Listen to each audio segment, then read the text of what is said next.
여러분, 휴거라는 단어 들어보셨나요?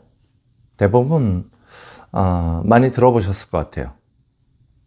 휴거. 특히나 우리 한국 분들이 많이 아는 단어인 것 같습니다. 어느 날 갑자기 주변에 있던 좋은 성도들이 순식간에 사라지면서 그렇게 깜짝 놀랄 일이 일어난다는 이야기잖아요. 선택받고 올라간 사람들의 입장에서야 마냥 좋은 일이겠지만 남아있는 사람들의 경우에는 정말 멘붕에 가까운 일이겠죠. 내 가족이, 내 직장 동료가, 내 친구가 순식간에 사라졌는데 난 그냥 여기에 있다. 휴거에 대한 사전 지식이 있는 사람이라면 이게 얼마나 공포스러운 일이겠습니까? 그래서 휴거라는 단어는 매우 자극적인 단어일 수 있습니다. 그런데 우리가 복음을 전하면서 꼭 생각해 보아야 하는 한 가지는 이 복음 전파의 방법이 자극적일 필요가 있는가 하는 문제죠. 만약 복음 전파의 방법이 자극적일 필요가 없다면 다소 자극적이어 보이는 이 휴거라는 단어는 왜 있는 걸까? 이걸 그냥 그렇게 놀라운 일로 받아들이는 게 맞는 걸까? 나는 휴거가 될 것인가 말 것인가? 이런저런 궁금한 생각이 들죠. 자, 그렇다면 우리는 여기서 몇 가지 궁금한 사항을 확인해 볼 필요를 느낍니다. 우선 휴거라는 단어는 진짜 성경에 나오나? 어떻게 생각하십니까? 얼핏 듣기 영어처럼 들리는 이 단어, 휴거. 이 단어는 이끌, 들거라는 한자어로 이끌어 올려진다는 뜻입니다. 오늘 우리가 함께 읽으신 데살로니가 전서 본문 4장 17절에 그들과 함께 구름 속으로 끌어올려에 나오는 끌어올리다는 단어를 해석해서 한자어로 읽은 것이 휴거입니다. 그러니까 휴거라는 단어는 이 표현은 다르지만 나오기는 나오는구나 하는 것을 알 수 있습니다. 그렇다면 이렇게 자극적이어 보이는 단어가 왜 구원과 관련돼서 사용되어질까요? 그런데 그것은 사실 휴거라는 단어 자체의 문제라기보다는 구원의 아름다운 본질을 흐린 몇 가지의 사건의 원인이 있습니다. 다미선교회에 이장님이라는 목사가 있었어요.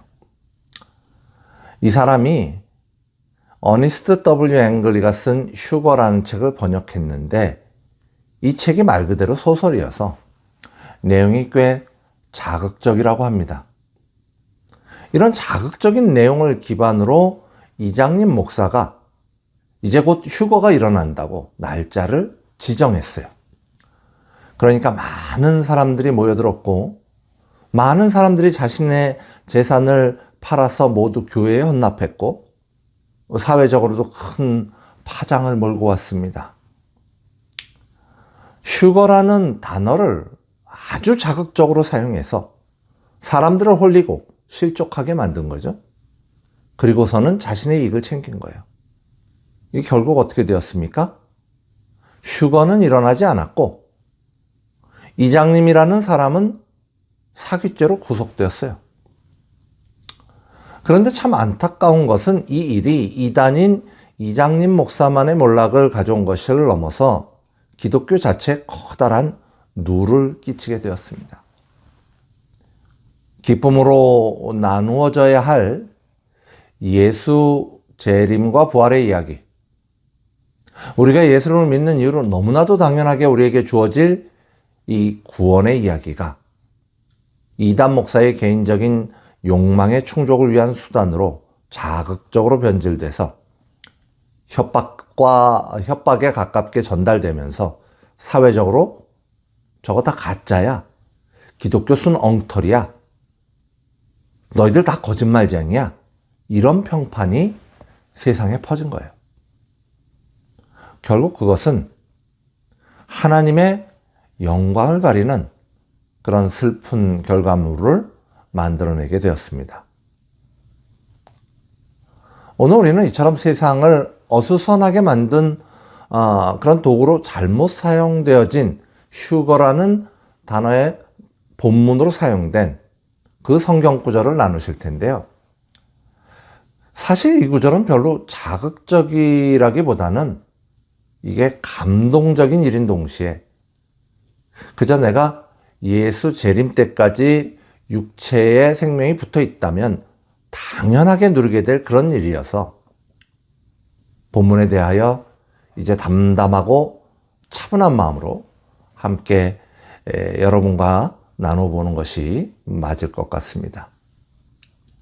데살로니가전서 4장 14절의 말씀이에요. 우리가 예수께서 죽으셨다가 다시 살아나심을 믿을진대 이와 같이 예수 안에서 자는 자들도 하나님이 그와 함께 데리고 오시리라.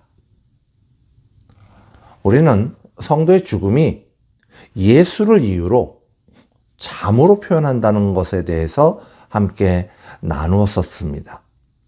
성도는 죽는 게 아니라 잠자는 것이다. 즉 다시 깨어난다. 그런데 이렇게 말하니까 죽으면 아무 의식이 없이 잠자는 것처럼 되는구나. 이렇게 생각하는 분들도 있겠죠. 부활해서 새 몸을 입을 때까지 내 영혼은 그냥 이렇게 쭉 자고 있는 거구나. 우리는 이러한 주장을, 이러한 생각을 영혼 수면설이라고 부릅니다. 영혼 수면설. 주로 제세례파에서 많이 사용한 주장인데요. 그러나 이것은 이단입니다. 말씀에 대한 오해이죠. 우리가 죽은 자를 잔다고 표현하는 것은 우리의 몸이 더 이상 깨어있는 자와 같이 움직일 수 없음을, 그리고 우리 몸이 예수 오실 그날에 다시 일어날 것을 말하는 거지 우리의 영혼이 잠드는 것을 말하지 않아요. 웨스트민스터 신앙고백서에는 이렇게 나와 있습니다. 사람의 육체는 죽은 후에 티끌로 돌아가서 썩어버린다. 그러나 그들의 영혼은 죽거나 자는 것이 아니라 죽지 않는 생을 가지며 죽은 후에는 그것을 주신 하나님께로 돌아간다. 시편 49편 15절은 이렇게 말하고 있죠. 그러나 하나님은 나를 영접하시리니 이러므로 내 영혼을 수올의 권세에서 건져내시리로다. 빌립보서 1장 23절의 말씀이에요. 차라리 세상을 떠나서 그리스도와 함께 있는 것이 훨씬 더 좋은 일이라 그렇게 하고 싶으나. 자, 이 두 성경 구절은 우리가 죽은 후에도 의식을 가지고 하나님을 만나며 예수와 함께 하며 그렇게 기뻐하고 있다는 것, 그런 것을 말하고 있는 겁니다. 고린도서 5장 8절에서 9절의 말씀은 어떤가요? 우리가 담대하여 원하는 바는 차라리 몸을 떠나 주와 함께 있는 그것이라. 그런즉 우리는 몸으로 있든지 떠나든지 주를 기쁘시게 하는 자가 되기를 힘쓰노라.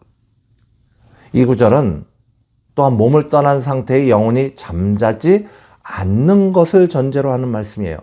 잠잔다면 자면서 무슨 힘을 막 쓸 수 있습니까? 이 밖에도 많은 성경 구절이 육신을 떠난 우리의 영혼이 하나님의 나라에서 하나님과 함께 깨어 있음을 말하고 있어요.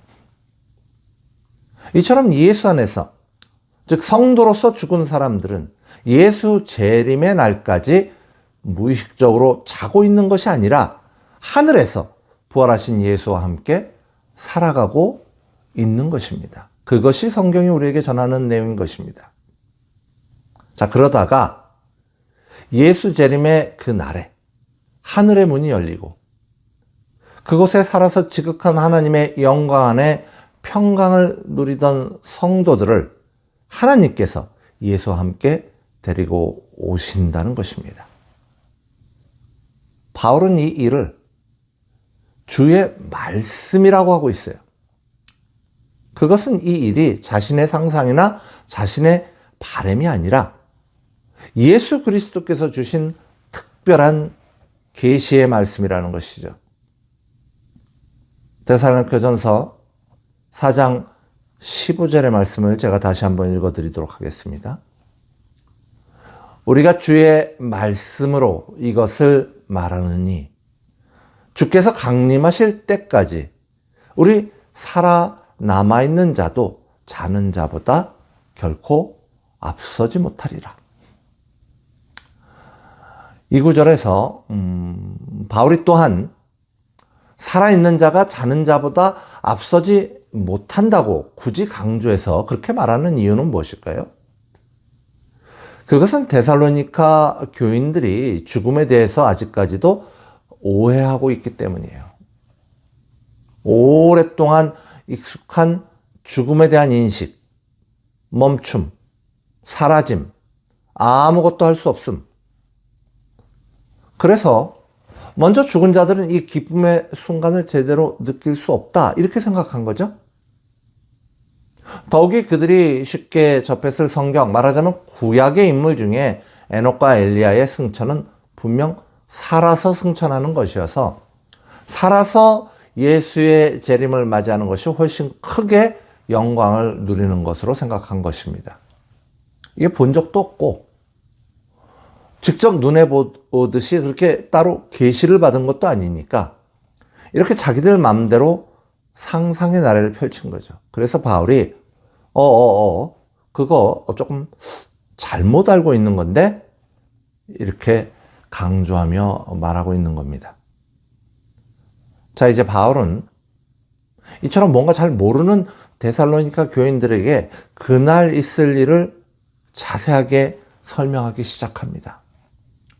그런데 사실 여기 성경 구절에서 말하는 예수 재림과 관련된 이 글은 오늘날의 많은 성도들조차 잘 모르고 있는 경우가 참 많습니다. 제가 요즘에 AI와 관련된 그런 영상이나 글을 많이 보고 있는데요. 거기에 어떤 분이 그러더라고요. 사람은 모르는 것을 기대할 수가 없다. 사람은 모르는 것을 기대할 수 없다. 아무것도 모르는 상태로 기대할 수 없다는 거죠. 이게 꽤 맞는 말인 것 같아요. 우리가 영화 예고편들 많이 보지 않습니까? 뭐 가서 보면 될 걸 그렇게 미리 보여주면 뭐 좀 재미도 없을 것 같고 막상 가면 시시할 것 같지만 그래도 예고편을 이렇게 열심히 만드는 이유는 조금 알려줘서 기대하게 만들려는 거죠. 그래야 관객이 오지 않겠습니까? 아무 예고편이 없는 영화, 아무도 그 영화에 대해 기대하지 않겠죠. 자, 그렇다면 우리가 예수 재림에 대하여 아무것도 모른다면 예수 다시 오심을 기대하겠습니까? 아무것도 모르면 아무것도 기대할 수가 없다니까요. 자, 아무것도 몰라서 아무것도 기대할 수 없는 사람들은 어떻게 될까요? 그들은 눈에 보이는 세상만을 기대합니다. 그들은 내가 이미 잘 알고 있는 이 세상에만 기대를 걸어요. 그러나 그것은 기독교가 아니죠. 데살로니가전서 4장 16절에서 17절의 말씀입니다. 주께서 호령과 천사장의 소리와 하나님의 나팔 소리로 친히 하늘로부터 강림하시리니 그리스도 안에서 죽은 자들이 먼저 일어나고 그 후에 우리 살아남은 자들도 그들과 함께 구름 속으로 끌어올려 공중에서 주를 영접하게 하시리니 그리하여 우리가 항상 주와 함께 있으리라. 이것이 예수님이 재림하시는 모습입니다. 지금 바울이 앞으로 있을 예수 재림의 순간을 이야기하고 있는 거예요. 자, 여기 16절에서 말하는 호령은 뭡니까? 호령. 주께서 호령한다 이렇게 말했죠. 예수 그리스도께서 호령한다 이런 말이에요. 말하자면 전투 나가는 장수가, 전투 이렇게 나가는 장수가 자, 두려워 말고 나를 따르라 이렇게 소리를 치면은 와 하고 병사들이 일어나죠. 말하자면 이런 음성, 그런 어마어마한, 이 세상에서는 한 번도 들어본 적이 없는 그런 우렁찬 음성이 들린다는 거예요. 이 음성은 죽음을 깨우는 음성입니다. 요한복음 5장 25절의 말씀입니다. 진실로 진실로 너희에게 이르노니 죽은 자들이 하나님의 아들의 음성을 들을 때가 오나니 곧 이때라. 듣는 자는 살아나리라. 죽어 누워있는 육신, 자는 자처럼 땅 속에 누워있는 그 몸을 깨우는 소리라는 말씀이에요. 이처럼 예수께서 죽음을 깨우는 호령 소리를 바라시면 성도는 신령한 몸을 입은 부활체로 변화가 되는 거예요. 이것이 완전한 부활, 우리가 기대하는 부활인 것입니다. 그리고는 천사장의 소리가 들려요. 우리가 요한계시록을 보면 마지막 때 천사들이 하나님의 명령을 받아 열심히 일하죠. 예수 재림의 그때 천사장의 소리가 들린다는 것은 마지막 때의 일이 시작되었다는 것을 의미합니다.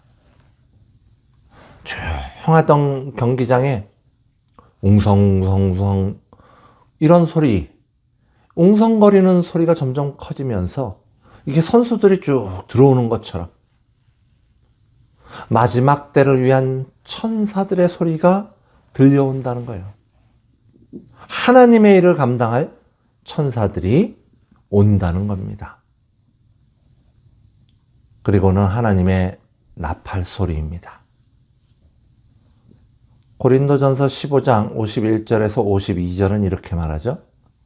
보라, 내가 너에게 비밀을 말하노니 우리가 다 잠잘 것이 아니요 마지막 나팔의 순간에 호련히 다 변화되리니 나팔 소리가 나매 죽은 자들이 썩지 아니할 것으로 다시 살아나고 우리도 변화되리라. 나팔 소리는 왕의 임재, 즉 하나님의 임재를 말하지 않습니까? 하나님의 나팔 소리가 하늘에서 울려 퍼질 때에 썩어가던 죽은 육신들이 일어나 순식간에 생명을 얻는다는 말씀이에요. 자, 이런 일들은 아는 사람들에게만 조용히 아무도 모르게 그렇게 소리 소문 없이 그렇게 일어나지 않습니다. 자고 일어났더니 옆에 사람이 싹 없어지고 예수 재림하셨대 이러지 않는다고요. 예수님은 모든 이들에게 복음이 전파된 후에 이 일이 일어날 것이라고 말씀하셨습니다. 마태복음 24장의 말씀이에요. 이 천국 복음이 모든 민족에게 증언되기 위하여 온 세상에 전파되리니 그제야 끝이 오리라. 그리고는 대환란이죠. 이는 그때 큰 환란이 있겠음이라. 창세로부터 지금까지 이런 환란이 없었고 후에도 없으리라. 그리고 나서 재림입니다. 그날 환란 후에 즉시 해가 어두워지며 달이 빛을 내지 아니하며 별들이 하늘에서 떨어지며 하늘의 권능들이 흔들리리라. 그때 인자의 징조가 하늘에서 보이겠고 그때 땅의 모든 족속들이 통곡하며 그들이 인자가 구름을 타고 능력과 큰 영광으로 오는 것을 보리라. 그가 큰 나팔 소리와 함께 천사들을 보내리니 그들이 그의 택하신 자들을 하늘 이 끝에서 저 끝까지 사방에서 모으리라. 누가 하신 말씀입니까? 예수님이 하신 말씀이에요. 그리고 오늘 우리가 읽으셨던 데살로니가 교인들을 위한 바울 서신에 나오는 말입니다. 계속해서 데살로니가전서 4장 17절을 자세히 살펴보도록 하겠습니다. 그 후에 우리 살아남은 자들도 그들과 함께 구름 속으로 끌어올려 공중에서 주를 영접하게 하시리니 그리하여 우리가 항상 주와 함께 있으리라. 여기서 말하는 살아남은 자들은 예수님이 재림하실 때까지 살아있는 육신의 생명이 있는 그런 성도들로 이해하는 것이 적당합니다. 저와 여러분일 수도 있겠죠.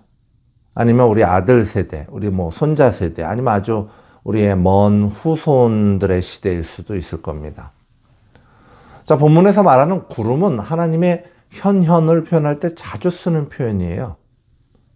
예수께서 하늘로부터 먼저 잠든 성도들, 이미 하나님과 함께 있었던 자들, 그들과 그리고 천사들과 함께 재림하시는데 살아서 이 세상에 있던 성도들이 끌어올려져서 공중에서 주를 영접하게 된다는 겁니다.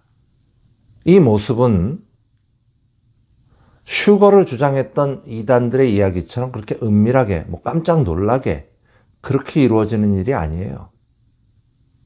우리가 쭉 그 내용을 봤죠. 이 성도들에게는 당연히 공포스러운 이야기도 아닙니다. 내가 예수를 믿는다. 그러면 그때 올라가는 거예요. 나 예수를 믿어. 그게 뭔데? 나 예수가 하나님이신 것과 예수가 인간으로 오셔서 죽으셨으나 부활하신 것과 그 예수를 믿는 내가 부활할 것을 믿어. 그러면 이 고백이 있으면 우리는 올라가는 겁니다. 예수를 믿기는 하는데 착하게 산 게 좀 모자라서 아무래도 커트라인에 좀 못 미쳐서 남들은 다 올라가는데 난 혼자 남아있고 그런 거 아닙니다. 예수를 믿으면 내가 올라가는 겁니다. 그리고 공중에서 주를 영접하는 겁니다. 공중이 어딥니까? 여기서 말하는 공중은 천국과 땅의 중간을 상징합니다. 이 공중은 사탄의 권세가 있던 곳이에요. 에베소서 2장 2절의 말씀이죠. 그때 너희는 그 가운데서 행하여 이 세상 풍조를 따르고 공중의 권세 잡은 자를 따랐으니 곧 지금 불순종의 아들들 가운데서 역사하는 영이라. 사탄을 말하는 거죠. 그런데 살아있는 주의 자녀들이 끌어올려가 공중에서 주를 만난다는 의미는 예수께서 재림하시면서 사탄 권세를 누르고 공중에서 주권을 회복하셨다는 말씀이에요. 더 이상 공중은 사탄의 권세 속에 있지 않습니다. 더 이상 세상은 사탄의 지배 아래, 사탄의 영향권 아래 있지 않습니다.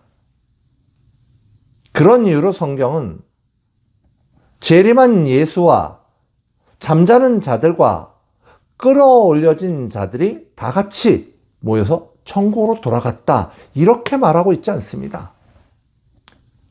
예수 재림의 순간에 어디나 하나님의 주권이 충만하게 되는 거예요.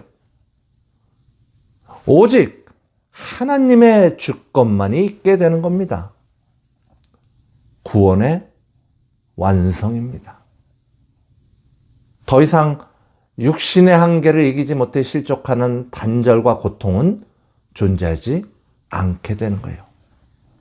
항상 주와 함께하는 구원의 완성이 이루어지는 거예요. 자, 바울은 마지막으로 뭐라고 합니까? 데살로니가전서 4장 18절의 말씀이죠. 그러므로 이러한 말로 서로 위로하라.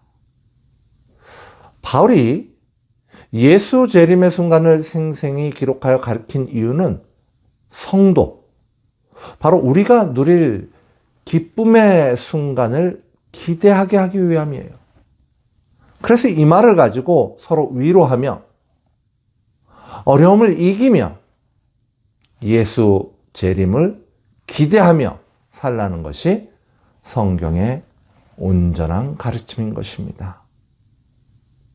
그런데 이처럼 희망의 언어를 가지고 공포의 언어, 협박의 언어로 사용한 사람들이 있었으니 그게 바로 이단인 것입니다. 사랑하는 좋은 친구교회 성도 여러분, 가장 아름다운 약속을 가장 추악한 것으로 바꿔놓는 사탄의 계략을 명확히 구분하십시오. 복음은 마약처럼 자극적이지 않습니다. 복음은 우리의 영을 굳건히 세우고 하나님의 약속을 강하게 붙들게 함으로써 성도를 생명으로 인도해 갑니다. 하나님이 주신 기쁨의 약속을 충분히 기대하며 기뻐하는 깨어있는 성도들 되시기를 간절히 소망합니다.